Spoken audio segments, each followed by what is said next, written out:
številko 7. Prva stvar, ki jo nočeš slišati pri terapiji za pare, je: problem nisi ti, ampak jaz. Jaz te sovražim, okej? Stvar številka 6, ki jo nočeš slišati: ista si kot tvoja mat, sam ona zgleda boljše v kavbojkah. Številka 5.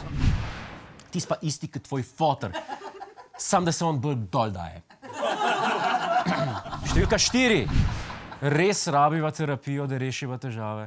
Ne bi rajš naredila še enega otroka. Številka 3.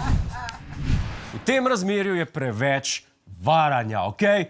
Med tvojimi frendicami, sodelavki, sestro, sploh ne ločim več, kdo je kdo.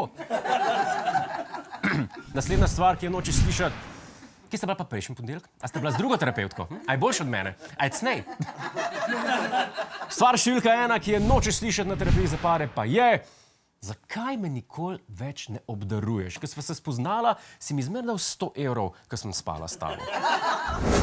Hej, preden greš, klikni tukaj in se naroči na naš YouTube kanal, imamo pa tudi TikTok, Instagram in Facebook, tako da le urno.